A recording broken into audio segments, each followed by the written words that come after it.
একবার এইভাবে সর্ষে কাতলা বানিয়ে দেখবেন, অনুষ্ঠান বাড়িও হার মেনে যাবে। এত সুন্দর আর এত টেস্টি খেতে হয়, আর খুব তাড়াতাড়ি হয়ে যায়। নমস্কার বন্ধুরা, ওয়েলকাম টু মাই জিমাস কিচেন। চলুন এর জন্য আমাদের কি কি লাগবে আমরা দেখে নিই। কাতলা সর্ষের জন্য আমি কাতলা মাছ নিয়েছি, খুব বড় সাইজের পাকা, এবং খুব বড় বড় করে পিস করেছি। প্রথমে আমি পরিমাণ মতো লবণ দিয়ে দিলাম, আর দিয়ে দিলাম পরিমাণ মতো হলুদ দিয়ে এবার খুব ভালো করে এপিট ওপিট করে লবণ আর হলুদটা মাখিয়ে নেবো। আপনারা চাইলে এর মধ্যে অল্প একটু তেলও দিতে পারেন, তেল দিয়েও মাখিয়ে রাখতে পারেন, কিংবা গুঁড়ো কাশ্মীরি লঙ্কার গুঁড়ো দিয়েও মাখিয়ে রাখতে পারেন। আমি শুধুই হলুদ আর লবণ দিয়ে মাখিয়েছি। মিক্সিং জারের মধ্যে 2 টেবিল স্পুন সাদা সর্ষে, 1 টেবিল স্পুন পোস্ত আর গোটা 5 কাঁচা লঙ্কা দিয়েছি, আর দিয়েছি 8-9টার মতো কাজুকে টুকরো করে, আর অল্প পরিমাণ নুন দিয়ে আগে শুকনো আমি একটুখানি ড্রাই করে মিক্সার গ্রাইন্ডারটা ঘুরিয়ে নিয়েছিলাম, দিয়ে তারপর আবারও জল দিয়ে ভালো করে পেস্ট করে নিয়েছি। এইবার কড়াইতে পরিমাণ মতো সর্ষের তেল দিয়েছি। এই রান্নাটা পুরোটাই সর্ষের তেলে হবে। তেল যখন খুব ভালো করে গরম হয়ে যাবে তখন আমি মাছগুলো এর মধ্যে ছেড়ে দেবো। এক পিঠ ভাজা হয়ে গেছে, আমি আবারও এক পিঠ উল্টে দিচ্ছি। মাছগুলো খুব ভালো করে ভাজবো, দিয়ে বাদবাকি মাছগুলো আমি এক সাইডে দিতে থাকবো। একবার এই বড় ফ্রাইং প্যান বলে আমার 6টা মাছই ধরে যাবে। এইভাবে আমরা সমস্ত মাছগুলোকে উল্টে পাল্টে ভেজে নেবো। দেখুন আগের মাছগুলো যেগুলো আগে ছেড়েছিলাম সেগুলো আমার ভাজা হয়ে গেছে। এবার এগুলোকে আমি একটা প্লেটের মধ্যে উঠিয়ে নিচ্ছি, দিয়ে অন্য মাছগুলো আমি একটুখানি উল্টে ভেজে নেব। সমস্ত মাছ আমার ভাজা হয়ে গেছে, এইবার সমস্ত মাছই আমি প্লেটের মধ্যে তুলে নেব।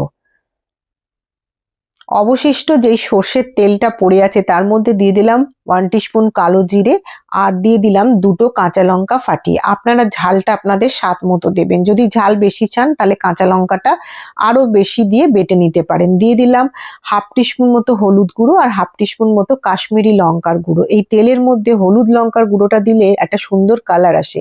যে একটু নাড়াচাড়া করে জল ঢেলে দিলাম, দেখতে হবে যাতে না পুড়ে যেন না যায়। এবার নাড়াচাড়া করে যখন দেখবেন ফুটে উঠছে, তার মধ্যে দিয়ে দেবো আমি পরিমাণ মতো লবণ। আর কিচ্ছু লাগবে না এই রান্নাটা, অথচ অত্যাধিক সুন্দর খেতে হয় এবং খুব কম টাইমের মধ্যে হয়ে যায়। এটা ফুটে গেছে, এর মধ্যে এবার মাছগুলো আমি একটা একটা করে সাজিয়ে দিলাম।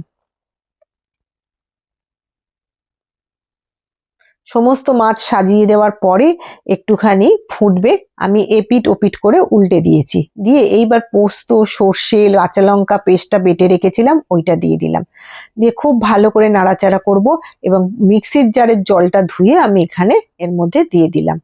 দেখুন সমস্ত নাড়াচাড়া করে নিয়েছি। গ্রেভিটা আপনাদের যতটা লাগবে সেই পরিমাণে জল দেবেন, দিয়ে খুব ভালো করে মাছটা ওলট পালট করে সর্ষে গ্রেভির মধ্যে মিশিয়ে নেব। মিনিট 5 ফুটতে দেবো, বেশি ফোটানোর দরকার নেই। মিনিট 5 পরই দেখবেন আপনার রান্না রেডি। দেখুন কত সুন্দর দেখতে হয়েছে। একবার এইভাবে বানাবেন, বিশ্বাস করুন অনুষ্ঠান বাড়িও ফেল হয়ে যাবে, এত সুন্দর টেস্ট হয়।